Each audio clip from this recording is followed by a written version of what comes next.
Good morning. नमस्कार प्यारे दोस्तों। आज का सेशन बड़े मज़ेदार होने वाला है। उन प्यारे विद्यार्थियों के लिए जो कक्षा 12 की तैयारी कर रहे हैं और बोर्ड पेपर की तैयारी कर रहे हैं, उनके लिए पॉलिटिकल साइंस का ये बहुत बड़ा मेन चैप्टर है और ये बहुत बड़ा टॉपिक है जो लगभग हमेशा शीत युद्ध के साथ पूछा जाता है। ठीक है, तो हमारा चैप्टर है आज बर्लिन दीवार। तो लगभग 30 वर्ष पूर्व, नहीं ये मिसप्रिंट है, पहले 30 था अब 34 हो गया जब का लिखा होगा।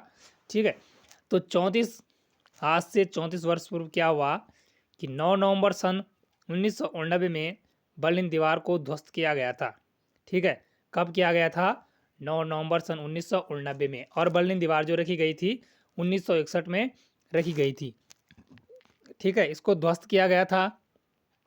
इस घटनाक्रम ने न केवल विभाजित जर्मनी को लोगों को एक करने का कार्य किया, बल्कि यह उस आयरन कर्टन के विरोध का प्रतीक था जिसने शीत युद्ध के दौरान पश्चिम यूरोप और पूर्वी ब्लॉक को अलग कर दिया था। ठीक है, पश्चिम यूरोप के पूर्वी ब्लॉक से अलग कर दिया था। तो दीवार पड़ती इसलिए है क्योंकि एक भाग और दूसरा भाग इस तरफ हो जाए। लेकिन क्या हुआ कि इससे शीत युद्ध के पश्चात 1961 में जब ये दीवार पड़ी तो इसको अब ध्वस्त क्यों किया गया? फिर वो एक होना चाहते थे, तो पश्चिम यूरोप का जो भाग था उसने उन्होंने क्या किया, 9 नवंबर सन 1989 को इस दीवार को तोड़ दिया। बर्लिन की जो दीवार थी उसको तोड़ दिया गया और फिर से ये क्या हो गया, एक ही राष्ट्र बन गया। तो बर्लिन दीवार का निर्माण द्वितीय विश्व युद्ध में वर्ष 1961 में किया गया था और इसे बर्लिन को भौतिक एवं वैचारिक रूप से दो हिस्सों में विभाजित कर दिया गया था। इस प्रकार से बर्लिन को दो हिस्सों में विभाजित कर दिया गया था। ठीक है, आगे चलेंगे। क्यों बनाई गई थी बर्लिन दीवार, इस बारे में भी थोड़ा हम जान लेते हैं। तो द्वितीय विश्व युद्ध में जर्मनी की हार के बाद मित्र राष्ट्रों अमेरिका, यूक्रेन, फ्रांस और सोवियत संघ ने जर्मनी की क्षेत्रीय सीमाओं पर नियंत्रण कर लिया था। इन 5-6 राष्ट्रों ने जर्मनी की उस पर सीमा पर क्या कर लिया था, अपना नियंत्रण स्थापित कर लिया था। किन किन राष्ट्रों ने? तो अमेरिका, यूक्रेन, फ्रांस और सोवियत संघ ने जर्मनी की क्षेत्रीय सीमाओं पर क्या कर दिया था, अपना अधिकार कर लिया था। यहाँ से यहाँ से यहाँ से इन क्षेत्र की सीमाओं पर क्या कर लिया था, अपना अधिकार, अपना नियंत्रण कर लिया था। और इससे प्रत्येक मित्र राष्ट्र द्वारा प्रतिबंधित 4 क्षेत्रों में विभाजित कर दिया। और क्या किया, ये जो मित्र राष्ट्र थे इन्होंने उसको 4 क्षेत्रों में क्या कर दिया, विभाजित कर लिया। माना कि यहाँ से यूक्रेन है, अमेरिका है और इधर से सोवियत संघ और ये इधर से आपका क्या है, फ्रांस। तो इन्होंने क्या कर दिया, उस पर आक्रमण कर दिया। जर्मनी की जो सीमाएं थी उन पर अपना अधिकार कर लिया और इन सीमाओं के अंदर उसने क्या कर दिया, इनको 4 भागों में बांटा गया। कुछ अमेरिका के पास चला गया, कुछ यूक्रेन के पास, कुछ फ्रांस और कुछ सोवियत संघ के पास चला गया। ठीक है,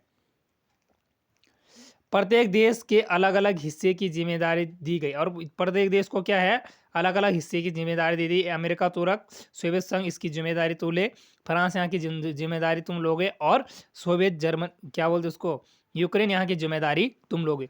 तो इन्होंने क्या कर दिया, उसके जो चारों क्षेत्र थे वहाँ पर क्या कर दिया, अपना अधिकार कर लिया। ठीक है, और सबको एक एक क्षेत्र की जिम्मेदारी दे दी। जर्मनी के पश्चिमी क्षेत्र पर ब्रिटेन, अमेरिका और फ्रांस ने कब्जा कर लिया। जर्मनी की जो पश्चिमी सीमा थी तो उस पर किसने आक्रमण कब्जा कर लिया, अमेरिका और फ्रांस ने कब्जा कर दिया। ठीक है, जबकि सोवियत संघ ने पूर्वी जर्मनी पर नियंत्रण रखा। और जो सोवियत संघ था यूरोप, तो उसने क्या किया, पूर्वी जर्मनी का जो पूर्वी क्षेत्र था उस पर क्या कर दिया, नियंत्रण स्थापित कर दिया, अपना नियंत्रण उस पर जमा दिया। ठीक है, आगे चलेंगे, थोड़ा इसको मिठाया।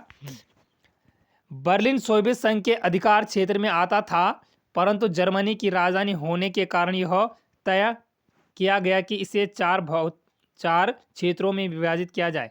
बर्लिन क्या है, अभी भी जर्मनी की राजधानी है, जर्मन बर्लिन यूरो। ठीक है, तो जर्मनी की राजधानी है, तो इसको तब भी जब उनको पता था कि क्या है, बर्लिन जो है किसके क्षेत्र में आता है, जर्मनी के क्षेत्र में आता है और जर्मनी की क्या है, राजधानी भी है, कौन, बर्लिन। इसे भी उन्होंने क्या कर दिया, 4 क्षेत्रों में विभाजित कर दिया। बर्लिन को, इसको 4 क्षेत्रों में विभाजित किया जाएगा। बर्लिन दीवार के पश्चात अमेरिकी, ब्रिटिश और फ्रांसीसी क्षेत्र पश्चिम बर्लिन बन गए। अब जब उन्होंने क्या किया, इसको विभाजन कर दिया, इन 4 देशों ने उसको विभाजन कर दिया, इन मित्र राष्ट्रों ने, तो क्या हुआ, ये पश्चिम जो बर्लिन है ये क्या बन गए, जर्मनी, अमेरिका, ब्रिटिश और फ्रांसीसी जो क्षेत्र हैं वो बर्लिन, पश्चिम बर्लिन के क्षेत्र बन गए। और सोवियत रूस पूर्वी बर्लिन का क्षेत्र बन गया। ठीक है, सोवियत रूस एक अलग था, वो क्या बन गया, पूर्वी बर्लिन का क्षेत्र बन गया। जबकि ये तीनों राष्ट्र और हैं जो ब्रिटिश, अमेरिका और फ्रांस, ये क्या बन गए, ये पश्चिम जर्मनी का भाग बन गए। ठीक है, मित्र राष्ट्रों द्वारा जर्मनी पर नियंत्रण प्राप्त करने के 2 वर्ष बाद कई सामाजिक और राजनीतिक पहलुओं पर मित्र राष्ट्रों और सोवियत संघ के बीच राजनीतिक मतभेद उत्पन्न हो गया। ठीक है, अब इन्हीं मित्र राष्ट्रों के बीच क्या हो गया, इसी दीवार के कारण कहीं पहलुओं पर क्या होने लग गया, अब मतभेद होने लग गया। कैसे पहलुओं पे मतभेद होने लग गया मित्र राष्ट्रों और सोवियत संघ के बीच, तो सामाजिक पहलू, राजनीतिक पहलू, और इनके बीच में क्या होने लगे, उनके राजनीतिक जो विचार थे, सामाजिक विचार थे, वो आपस में नहीं मिल रहे थे, जिस कारण से क्या हुआ, इन दोनों राष्ट्रों के मध्य मतभेद होना शुरू हो गया। ठीक है, आगे चलेंगे भाइयों, इसको थोड़ा मिठा लेते हैं। इसमें जो सबसे अधिक विवाद करता है, कौन करता है, अमेरिका द्वारा मार्शल पन्ना का विस्तार था। ठीक है, मार्शल पन्ना का यहाँ पे सबसे अधिक विस्तार था। गौरतलब है कि मार्शल पन्ना वर्ष 1948 में क्या था, अमेरिका द्वारा द्वितीय विश्व युद्ध के पश्चात पश्चिमी यूरोप के पुनर्निर्माण के लिए आर्थिक सहायता प्रदान करने से संबंधित था। कौन था, तो ये पन्ना था जो वर्ष 1948 में क्या कर रहा था, द्वितीय विश्व युद्ध के बाद पश्चिम यूरोप के पुनर्निर्माण के लिए आर्थिक सहायता प्रदान करने से संबंधित था। ये यूरोप को क्या करता था, करना चाहता था कि यूरोप को क्या, हम इसके नए निर्माण के लिए क्या दें, पुनः इसमें क्या दें, आर्थिक सहायता दें। अमेरिका प्रस्ताव पूरी ब्लॉक से भीतर साम्यवादी जर्मनी की स्टालिन दृष्टि से मेल नहीं खाता था। और इसकी दृष्टि से क्या है, मेल नहीं खाता था, कौन, अमेरिका, साम्यवादी जो दृष्टिकोण है, अमेरिका ने कभी इससे मेल नहीं खाया, इसीलिए सोवियत संघ ने इस योजना को मंजूरी नहीं दी। वो क्या चाहते थे कि कौन सा, पूंजीवादी व्यवस्था लागू हो, और सोवियत संघ ने क्या कहा, हम तुम्हें मंजूरी नहीं देंगे। और यही विवाद का कारण बनता गया।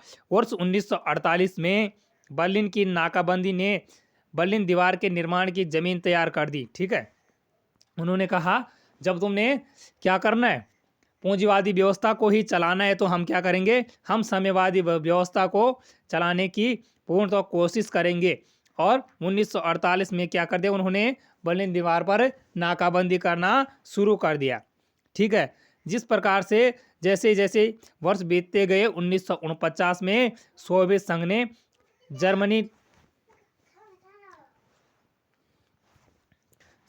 ने जर्मनी लोकतांत्रिक गणराज्य के अस्तित्व की घोषणा कर दी। कब, सोवियत संघ ने जर्मनी के लोकतांत्रिक गणराज्य की घोषणा कब की, तो 1949 में। बहुत ही इम्पोर्टेंट क्वेश्चन है कि जर्मनी ने लोकतांत्रिक राज्य की गणराज्य की घोषणा कब की, सोवियत संघ ने जर्मनी के लोकतांत्रिक राज्य की गणराज्य की घोषणा कब की, तो 1949 में, जिसको हम क्या कहते हैं, पूर्वी जर्मनी भी कहा जाता है।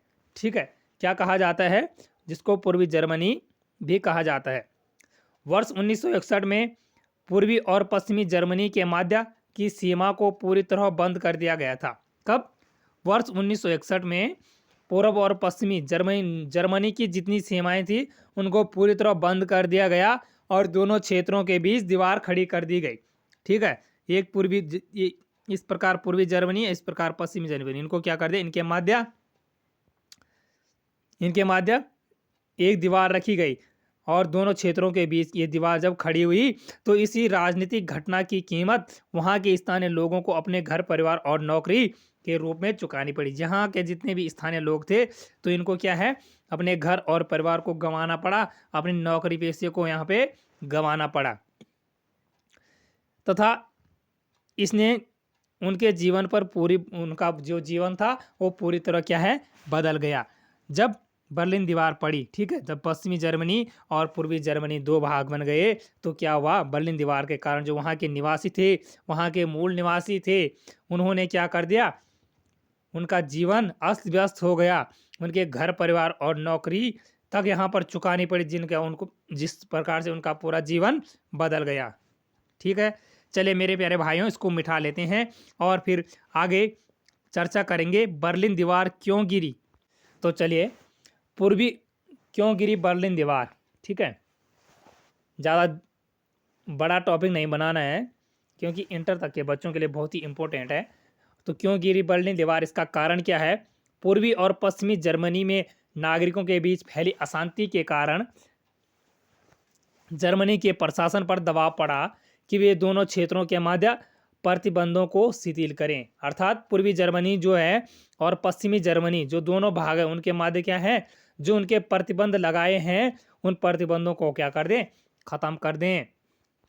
किसने जोर बनाया, नागरिकों के बीच, यहाँ के पूर्व के जर्मनी के लोग और पश्चिम जर्मनी के जो दोनों हिस्से थे, वहाँ के लोगों ने जर्मनी के प्रशासन पर यह दबाव बनाया कि वह जो प्रतिबंध लगा रहे हैं, टैक्स लगा रहे हैं, उनको क्या करें, समाप्त करने की कोशिश करें। पूर्वी जर्मनी के एक राजनीतिक नेता गुंटर साहबस्की को यात्रा प्रतिबंधों में ढील देने की घोषणा करने का कार्य सौंपा गया। और पूर्वी जर्मनी का एक नेता था जिसका नाम था क्या, गुंटर साहबस्की, इसको क्या किया गया, प्रतिबंध को कम या ढीला करने का निर्णय सौंपा गया, परंतु इस संबंध में कोई जानकारी नहीं दी गई। नई यात्रा नियमों को कब लागू किया जाएगा, ऐसी बातों को वहाँ की जनता को ही भी बात नहीं बताई गई। ठीक है, पूर्वी जर्मनी के लोगों को जब इस घोषणा के बारे में जानकारी हुई तो वे बड़ी तादाद में बर्लिन दीवार के पास पहुंच गए और पश्चिम जर्मनी में प्रवेश करने की मांग करने लग गए। ठीक है, अब जनता आक्रोश में आ गई, जनता आक्रोश में आई और क्या हुआ, ये दीवार थी, इतनी बड़ी दीवार, इतनी सारी जनता, इन्होंने क्या किया, अब तुम यदि दीवार को नहीं गिराते हो तो हम खुद ही पश्चिम जर्मनी में आते हैं। ठीक है, किसने कहा, इन पूर्वी लोगों ने कहा, यदि तुम दीवार नहीं गिराते हो तो हम पश्चिम जर्मनी में स्वयं आएंगे और स्वयं हम क्या करेंगे, बर्लिन दीवार से लगे गए प्रतिबंधों को हटाएंगे और बर्लिन दीवार को गिराएंगे। बड़ी संख्या होने के कारण लोगों ने क्या किया कि कूदकर, इतनी बड़ी दीवार को कूदकर क्या किया, उस पर जाने लगे तथा माहौल पूरी तरह से बदल गया। ठीक है, यहाँ से लोग सारे कहाँ जाने लगे, पश्चिम जर्मनी में। इस बर्लिन दीवारें बीच में थी, इस बर्लिन दीवार को इन्होंने तोड़ दिया और बर्लिन दीवार को तोड़ के क्या किया, पश्चिमी जर्मनी में कूद गए और वहाँ पर क्या माहौल पूरी तरह माहौल पूरी तरह क्या हो गया, बिगड़ गया। उसी दिन से यानी 9 नवंबर सन 1989 को बर्लिन दीवार को गिराया गया। तो सिंपल सा फंडा है। ठीक है, कितना सिंपल सा आंसर है। क्या हुआ कि पूर्वी जर्मनी और पश्चिम जर्मनी के लोगों पे जो प्रतिबंध लगाए गए थे, उन प्रतिबंधों को हटाने के लिए वहाँ के प्रशासन ने क्या किया, वहाँ के नागरिकों की बात नहीं मानी, जिस कारण से वहाँ के लोगों ने क्या किया, स्वयं ही 9 नवंबर सन 1989 तक क्या किया कि बर्लिन दीवार जो पूर्व और पश्चिम उसके दो हिस्से हुए थे, वहाँ के पूर्वी लोगों ने पश्चिमी क्षेत्र पर अधिकार करना शुरू कर लिया। वहाँ पर बड़ी तादाद में लोगों के भीड़ जमा हो गई और जिन्होंने क्या कर दिया, 9 नवंबर सन 1989 को बर्लिन दीवार को गिरा दिया गया। ठीक है, उनके द्वारा गिरा दिया गया। जब इस घटनाक्रम का पता चला तो दशकों के अलगाव और असमान सामाजिक आर्थिक विकास के कारण पूर्व और पश्चिम बर्लिन के बीच कोई अंतर पैदा हो गए थे। ठीक है, कई प्रकार के अंतर इनके बीच पैदा हो गए थे। घटनाक्रम का इसका परिणाम क्या हुआ कि इनके बीच क्या सामाजिक आर्थिक विकास और पूर्वी और पश्चिमी जर्मनी के बीच कई प्रकार के अंतर पैदा हो गए थे। बर्लिन दीवार गिरने के बाद 3 अक्टूबर 1990 को पूर्व और पश्चिमी जर्मनी एक साथ मिलकर एकीकृत जर्मनी का निर्माण करने का प्रयत्न करने लगे। फिर से क्या हो गया कि 3 अक्टूबर सन 1990 को उसके ठीक एक साल बाद पूर्व जर्मनी और पश्चिमी जर्मनी फिर एक राष्ट्र बन गया। ठीक है, बहुत इंपॉर्टेंट क्वेश्चन। एक राष्ट्र कब बन गया? 30 अक्टूबर 1990 को यह फिर से एक राष्ट्र बन गया। राजनीतिक परिवर्तन के कारण पूर्वी यूरोप लगभग बदल चुका था। और जब ये राजनीतिक परिवर्तन हुआ, कौन सा? बर्लिन दीवार वाला जो राजनीतिक परिवर्तन हुआ, तो वहाँ पर क्या है, जो यूरोप था वो पूरी तरह से बदल चुका था। और इन परिवर्तनों के परिणाम स्वरूप 1992 में maastricht संधि हुई, जिसके कारण 1993 में यूरोपीय संगठन का गठन हुआ। तो क्वेश्चन कभी कभी बन जाता है, यूरोपीय संगठन का गठन कब हुआ? तो maastricht संधि हुई कब? 1992 में। और उसके कारण क्या हुआ?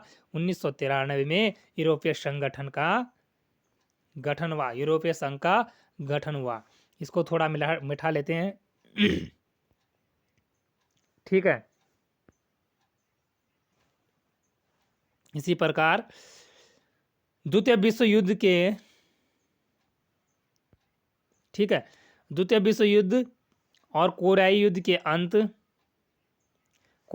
अंत के बाद पूर्वी एशिया और दक्षिण एशिया धीरे धीरे युद्धों के कहर से उबरने लगे थे। फिर क्या हुआ? अब पूर्वी एशिया और पश्चिम जो एशिया है वो क्या है, पूर्वी एशिया और दक्षिण जो एशिया है वो धीरे धीरे युद्ध के कहर में उबरने लगे। सोवियत संघ के पतन के बाद चीन ने न केवल एशिया में बल्कि विश्व राजनीति व्यवस्था में अभूतपूर्व वृद्धि देखी, आज भी है। तो क्या हुआ? जब सोवियत संघ का पतन हो गया 91 में, ठीक है, तब क्या हुआ कि जो ये एशिया के देश हैं इन्हों में भी क्या हो गया, युद्ध का कहर होना शुरू हो गया। और क्या होने लग गया? चीन ने अपनी क्या है, अपनी राजनीतिक व्यवस्था में अभूतपूर्व वृद्धि देखना शुरू कर दिया। देखी, इसके अलावा सोवियत संघ के पतन ने क्यूबा और उसकी अर्थव्यवस्था को भी प्रभावित किया, जो कि मॉस्को से प्राप्त वित्तीय सब्सिडी पर निर्भर था। और उससे पहले वो क्या रहता था? जब सोवियत संघ का पतन हुआ तो वह क्या है, रूस जो है क्या है, मॉस्को, रूस की राजधानी है मॉस्को। तो वहाँ पर क्या था, उसकी अर्थव्यवस्था की सब्सिडी, वित्तीय सब्सिडी पे निर्भर था कि वो एक वर्ष में उसको कितना देगा। उल्लेखनीय है कि संयोगवश बर्लिन दीवार का गिरना अफगानिस्तान से शुरू की वापसी से हुआ था। क्या हुआ था? बर्लिन दीवार जो गिरी उसको रूस की वापसी के साथ हुआ। अफगानिस्तान में क्या हुआ? रूस की साथ हुआ। बर्लिन दीवार का गिरना रूस की वापसी के साथ हुआ, अफगानिस्तान से रूस की वापसी के साथ हुआ।